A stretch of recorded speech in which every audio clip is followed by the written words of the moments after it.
Hi hello అందరికి నమస్తే. ఈరోజు వైఎస్ జగన్మోహన్ రెడ్డి గారు ఒక ప్రెస్ మీట్ నిర్వహించారు. ఆ ప్రెస్ మీట్ నిర్వహించినటువంటి క్రమంలో అనేక అంశాలను ఇక్కడ ప్రస్తావిస్తూ వైసీపీ పార్టీ ఇంకా గేర్ మార్చలేదు, మావి చాలా తప్పులు ఉన్నాయి అనేటువంటి ఒక కీలకమైనటువంటి వ్యాఖ్యలు కూడా జగన్ గారు చేయడం జరిగింది. సో ఈ మధ్యకాలంలో ఎక్కువ చర్చ జరిగింది ఏంటి అంటే, వీళ్ళు ఓడిపోయి ఫలితాలు వచ్చిన తర్వాత ఇప్పుడు ఈ కూటమి జగన్మోహన్ రెడ్డికి సంబంధించి అలా కట్టాడు, ఇలా కట్టాడు, డబ్బులు వేస్ట్ చేశాడు, వృధా చేశాడని ఒక కామెంట్ చేస్తున్నప్పుడు అరే రే జగన్మోహన్ రెడ్డి ఇంత మంచి బిల్డింగ్ కట్టాడా అనేటువంటి ఒక చర్చ జరుగుతూ ఉంది.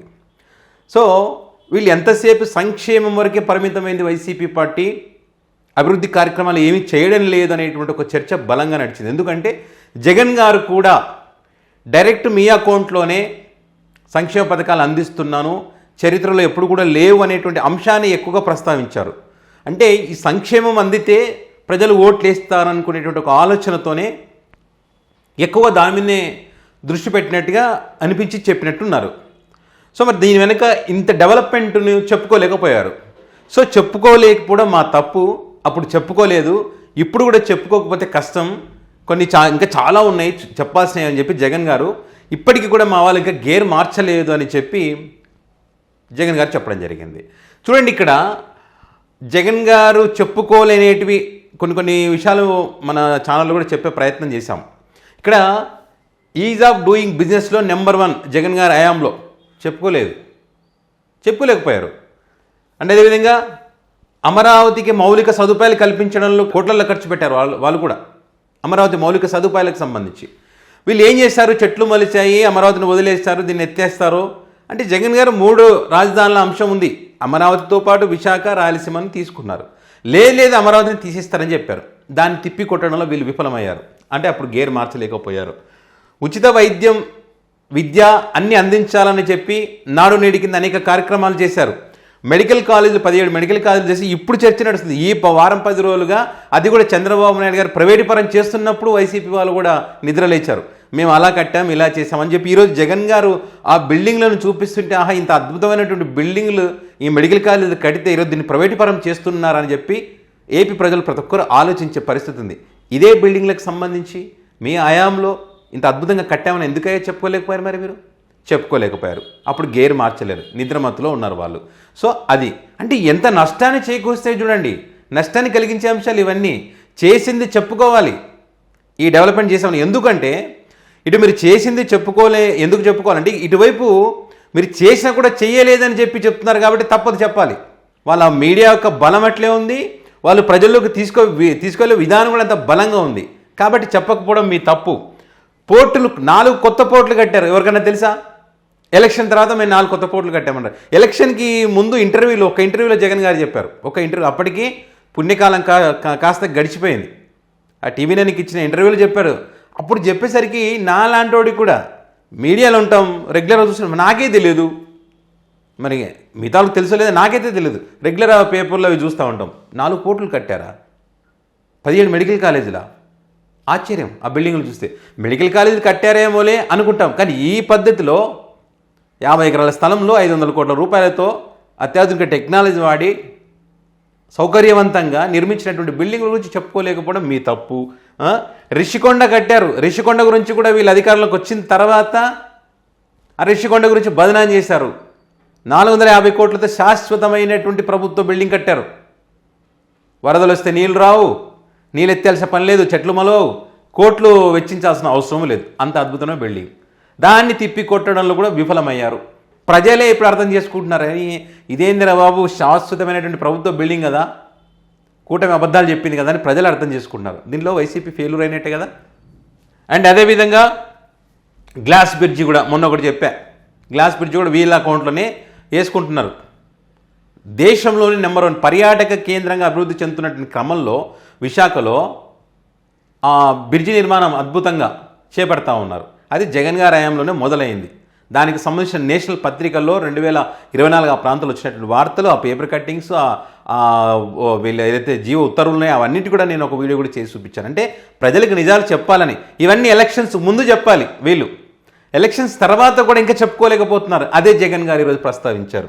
ఓకే, కిడ్నీ సెంటర్స్, పలాసలో 100 కోట్లు పెట్టి కిడ్నీ సెంటర్స్ కట్టారు.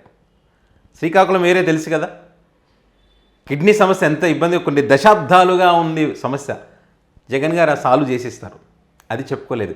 మెడికల్ కాలేజ్ స్వతంత్రం వచ్చిన తర్వాత, వచ్చినప్పటి నుంచి ఇప్పటి వరకు ఎన్ని, 2019 వరకు ఎన్ని, 2019 తర్వాత ఎన్ని, ఇంత గొప్ప కార్యక్రమం జగన్ గారు చెప్పుకోలేకపోయారు.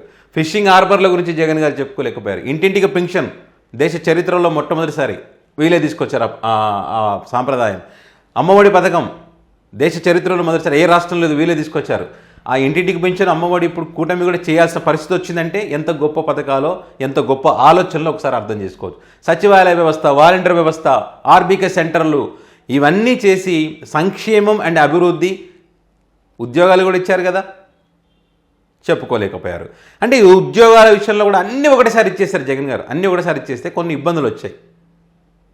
అంటే 6 నెలలకు ఒకసారి, సంవత్సరానికి ఒకసారి కొన్ని ఉద్యోగాలు ఇచ్చుకుంటూ వచ్చి ఈ ఎలక్షన్ టైం వరకు ఇన్ని లక్షల ఉద్యోగాలు ఇచ్చామని చెప్పుకుంటే ఒకవేళ ఉపయోగం ఉండేదేమో. అంటే ప్రతి సంవత్సరం చర్చ జరిగేది ఉద్యోగాలు ఇస్తున్నారని, ఒకటే వచ్చిన కొత్తలనే ఉద్యోగాలు ఇచ్చేసామని చెప్పేసరికి ఇంకా లేవు అనేటువంటి ప్రచారం గట్టిగా. ఇది ఒకటి కాదు, 2 కాదు, వేల సంఖ్యలో, వేలల్లో అబద్ధాలు. వీళ్ళు చేసినటువంటి పనులు వీళ్ళు చేయలేదని వేలలో అబద్ధాలు చెప్పి ప్రజలను నమ్మించినటువంటి పరిస్థితి ఉంది. దానికి వీళ్ళు అబద్ధాలు చెప్పడం ఎంత తప్పో, వాళ్ళు చేసినటువంటి పనులు చెప్పుకోకపోవడం వైసీపీ కూడా అంతకు మించిన పెద్ద తప్పు. అంతే కదా, దాని యొక్క ఫలితం ఈరోజు ఏ రకంగా ఉందనేటువంటిది అర్థం చేసుకోవచ్చు. ఇప్పుడు ఈ 15 నెలల కాలంలో వీళ్ళు super hit, super 6, super hit అంటుంటే ప్రజలు స్వచ్ఛందంగా అంటున్నారు, నవ్వుకుంటున్నారు. ఇదేంది సూపర్ హిట్, సంవత్సరానికి ఎట్లా సూపర్ హిట్ అవుతుంది, 5 ఏళ్ళ తర్వాత కదా సూపర్ హిట్, అన్నీ చేసిన తర్వాత చెప్తారు ఎవరైనా. నేను ఇవన్నీ చేశాం, మేము చేసాం, మళ్ళీ ఓటు ఏంటి కదా అప్పుడు కదా అడుగుతారు, ఇప్పుడే సభలు పెడుతున్నారేంటి, ఆ రకంగా ఆలోచన చేస్తూ ఉన్నారు. 20 లక్షల ఉద్యోగాలు లేవు, ఇక చెప్పుకుంటే చాలా ఉంది. ఇవన్నీ చేయలేదు, ఫెయిల్యూర్ అయ్యారు వాళ్ళు. మరి ఇప్పుడు వీళ్ళు నిద్ర లేచారు, ఇప్పుడు కొంచెం పర్వాలేదు, అయినా కూడా ఇంకా గేరు మార్చలేదని జగన్ గారే నిజం ఒప్పుకుంటున్నారు. కాబట్టి ఒక్క జగన్ గారు ప్రెస్ మీట్ పెట్టి మాట్లాడడం కాదు, మేము ఈ నియోజకవర్గాలలో ఎమ్మెల్యేలు, మాజీ ఎమ్మెల్యేలు, లీడర్లు, చైర్మన్లు, జెడ్పీటీసీలు, ఎంపీపీలు అధికారంలో ఉన్నప్పుడు వీళ్ళంతా పదవులు అనుభవించిన వీళ్ళందరూ కూడా స్పందించాలా, మా నియోజకవర్గంలో ఇది జరిగింది, జగన్ గారు ఈ డెవలప్మెంట్ చేస్తారని. ఆయా నియోజకవర్గాల్లో జరిగిన అభివృద్ధి అని చెప్పండి. 175 నియోజకవర్గాల్లో కాకపోయినా కనీసం ఒక 100 నియోజకవర్గాలు లేవా, ఇలాంటి డెవలప్మెంట్ లేవా? మెడికల్ కాలేజీ గురించి చెప్పండి, పోనీ ఏది వద్దు, మా మెడికల్ కాలేజ్ మా నియోజకవర్గంలో ఇది చూడు, ఎప్పుడు లేదు, ఇంత బిల్డింగ్ చూడండి, కట్టడాలు చూడండి, క్లాసులు చూడండి, ఇట్లాంటివన్నీ కనీసం మీరు ఆడ పోయి ఆ బిల్డింగ్లు చూపించి ఫోటోలు పెట్టండి, ఆర్బీకే సెంటర్లు పెట్టండి. ఇవి కూడా పెట్టట్లేదు. పెట్టుకుంటే ఏంటి, జగన్ గారు ఇప్పుడు అన్నారు గేర్ మార్చలేదని, అదే మాటనే అంటారు. కాబట్టి ఇప్పటికైనా మీరు గేర్ మారిస్తే అవతల సూపర్ 6 అని వాళ్ళు ఏదైతే సూపర్ హిట్ అని చెప్పుకుంటున్నారు, వాటన్నిటిని ఎదుర్కోవాలంటే ముగ్గురు కలిసి ఉన్నారు. మేము ముగ్గురం కలిసి అన్ని రోజులు జగన్మోహన్ రెడ్డి సీఎం కాలేడు అని ఛాలెంజ్లు వేస్తామన్నారు కదా. మీరు మాత్రమే సింగిల్ అంటే సింగిల్గా పోటీ చేస్తే మంచిదే, ప్రజల్లో కూడా ఒక విశ్వసనీయత అనేది ఉంటుంది. వీళ్ళు సింగిల్గానే ఉన్నారు, వీళ్ళు ఎవరు పొత్తులో లేరు, పొత్తులో భాగంగా ఉంటే కొన్ని ప్రాబ్లమ్స్ వస్తాయి, సింగిల్గా ఉంటే ఏ ఇబ్బంది ఉండదనే ఆలోచన ప్రజల్లో కూడా ఉంది. కానీ మీరు చేయాల్సింది డెవలప్మెంటు, సంక్షేమం, ఈ రెండు కూడా మేము చేశామని చెప్పి విత్ ప్రూఫ్తో సహా ప్రజలకు చెప్పుకుంటే ఎంతో కొంత ప్రజలకు తెలిసేది. ఈ 11 వచ్చే చోట కనీసం 60-70 సీట్లను వచ్చి, ఒకవేళ మీరు అధికారులకు రాకపోయినా కూడా ప్రతిపక్ష హోదా, ఇప్పుడు 11 సీట్లు మేము ప్రతిపక్ష ఉదయం 10% ఉండాలని చెప్పి ఏదైతే కామెంట్ చేస్తూ ఉన్నారో ఈ చర్చ ఉండేది కాదు కదా, అసెంబ్లీకి వెళ్ళేవారు కదా హ్యాపీగా. సో చూడండి, మీ తప్పులు కారణంగా ఇంత జరిగింది. సో ఇది విషయం. మరి దీంతో మీరు ఏకీభవిస్తారా లేదా? మరి వైసీపీ శ్రేణులు, నేనది ఇక్కడ సోషల్ మీడియా అనట్లా, వాళ్ళ సోషల్ మీడియా పవర్ఫుల్, వాళ్ళు చేయాల్సింది చేస్తున్నారు. కానీ ఎలక్షన్స్ ముందు 2019లో పవర్ఫుల్ ఉంది, ఇప్పుడు మళ్ళీ కొంచెం పవర్ఫుల్ అయింది. ఆ మధ్యలో వీళ్ళు కూడా నిద్రమబ్బులో ఉన్నారు. కొంత తప్పుదో పట్టినటువంటి మాట వాస్తవమే. తప్పు అనే చెప్పాలి, లేకపోతే అద్భుతం అంటే వాళ్ళు అదే అద్భుతం అంటారని దాంట్లోనే వెళ్ళిపోతుంటారు. వాళ్ళు మారారు మనం ప్రశ్నించకపోతే. అది వైసీపీ అయినా టీడీపీ అయినా ఎవరైనా తప్పని చెప్తే వాళ్ళు మార్చుకోవడానికి అవకాశం ఉంటుంది. సో మరి దీనికి సంబంధించి మీ అభిప్రాయాన్ని కామెంట్ రూపంలో పెట్టగలరు.